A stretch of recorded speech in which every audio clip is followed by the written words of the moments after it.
Un encuentro con su palabra, porque secase la hierba, marchitase la flor, mas la palabra de Dios permanece para siempre. Con ustedes, el doctor José Ricardo Arias Quintero.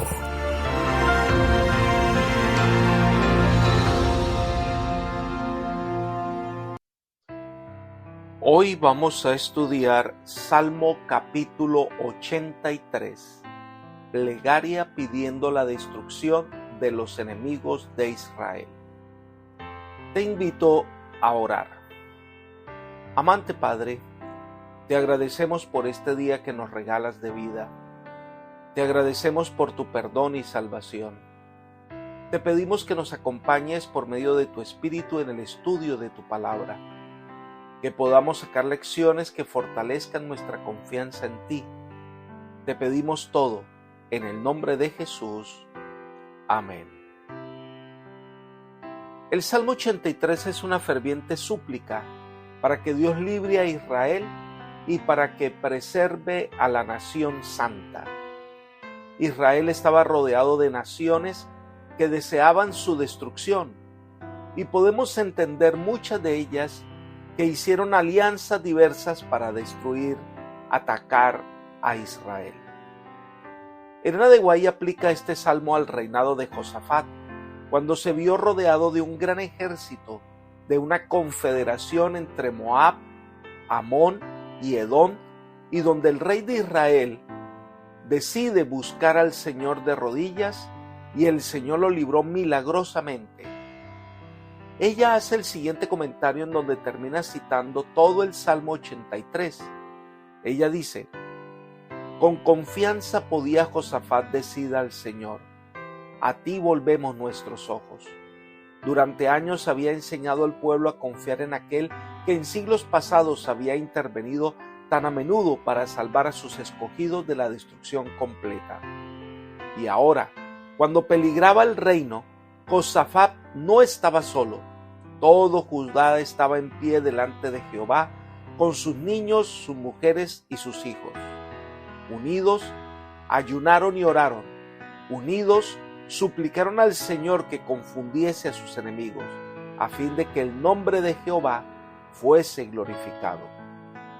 Libro Profetas y Reyes, página 148. Y Dios respondió a esta oración ferviente. Este salmo es un salmo de súplica. Este salmo puede representar cualquier situación de crisis en el que los hijos de Dios sean acosados por una coalición de enemigos y clama a Dios por liberación. El sobreescrito identifica este salmo como de Asaf. Puede ser que se compuso por él o fue compuesto para que él lo dirija. Veamos algunos aspectos de este salmo. El salmista comienza con una súplica en medio de una situación desesperada. Versículos 1 al 4.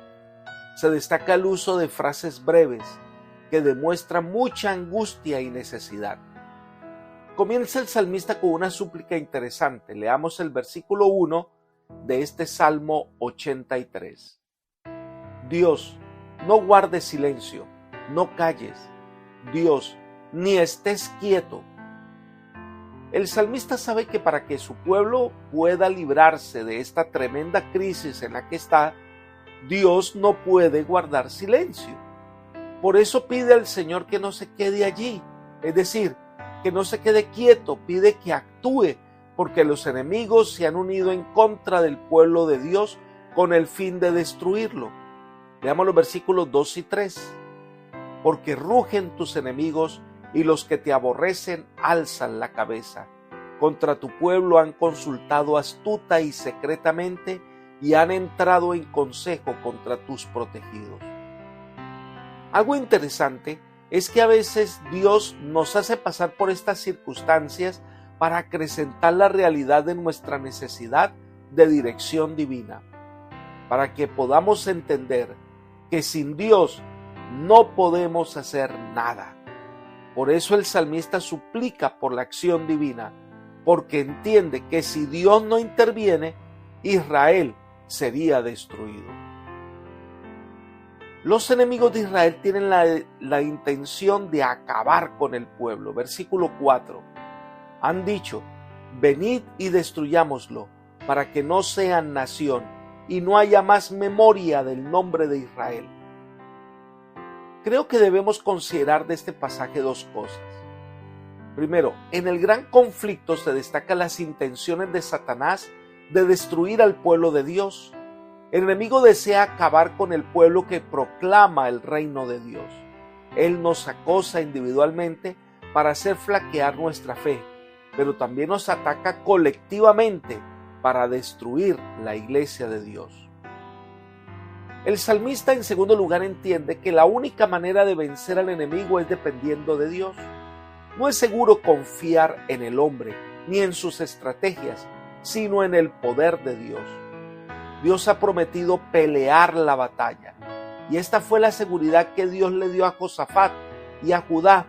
Vayamos a 2 de Crónicas, capítulo 20, versículo 15.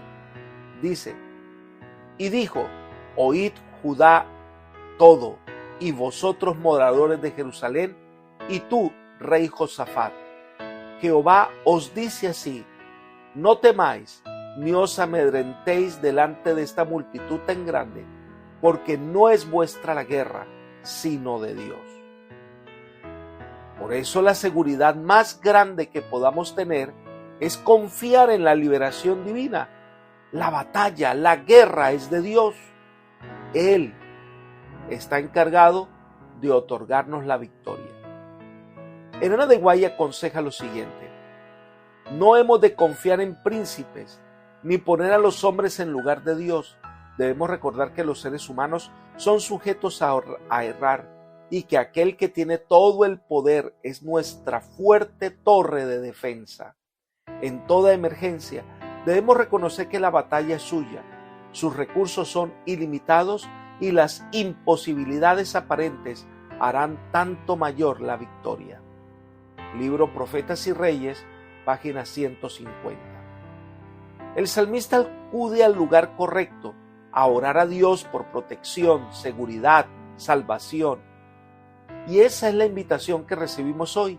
Al enfrentar las batallas espirituales, al enfrentar los conflictos, debemos aprender a confiar siempre en el Señor.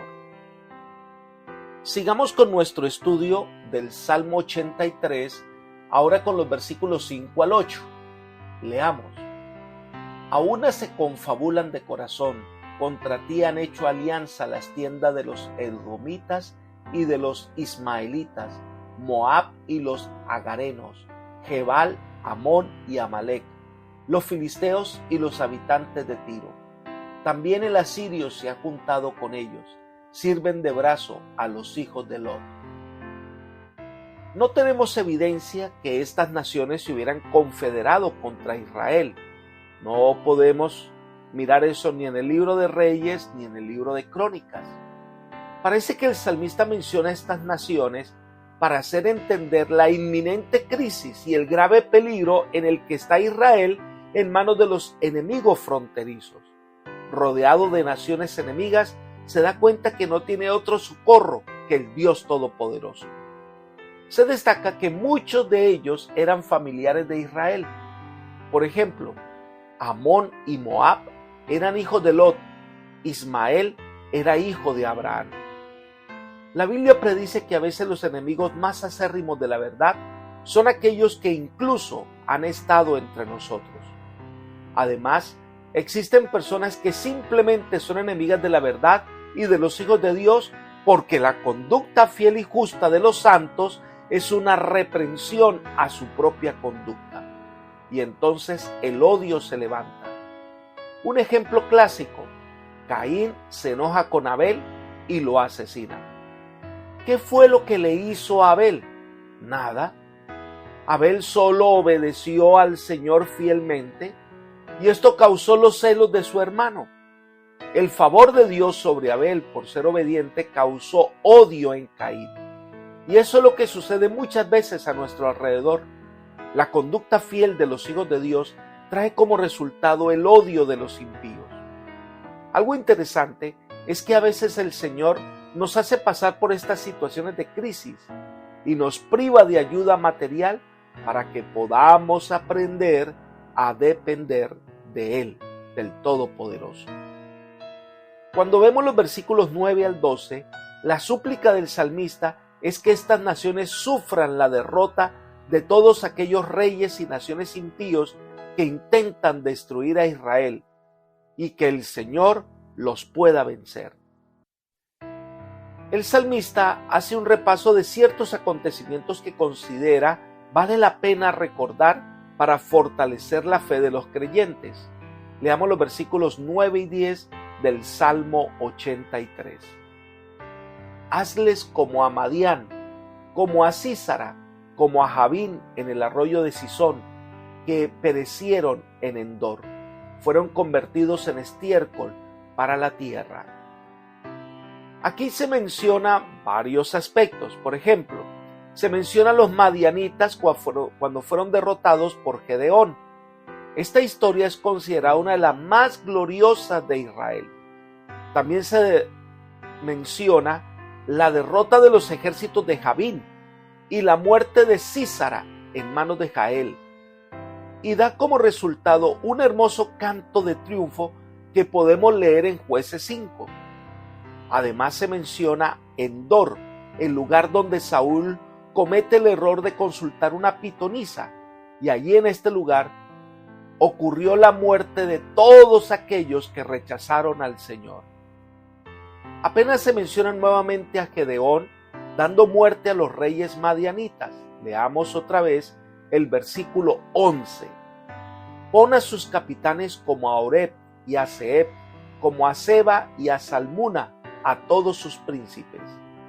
La matanza de Madián tuvo que ser muy espantosa, pues Isaías la menciona junto con la destrucción de los egipcios en el Mar Rojo, como símbolo de la destrucción de la cual serían objeto las huestes de Sennacherib. La intención de estas naciones era tomar posesión del lugar que Dios había destinado para que su pueblo pudiera habitar. Leamos el versículo 12. ¿Qué han dicho?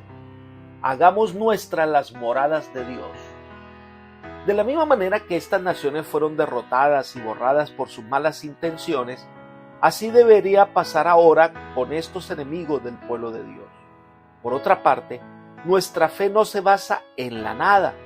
Por el contrario, tenemos suficientes evidencias para confiar en la dirección divina. Dios ha obrado en favor de su pueblo, lo hizo en el pasado, lo hace hoy e intervendrá siempre para salvar a sus hijos. Al finalizar el Salmo 83, con los versículos 13 al 18, la súplica del salmista es por la intervención divina destruyendo a estas naciones. Leamos el versículo 13.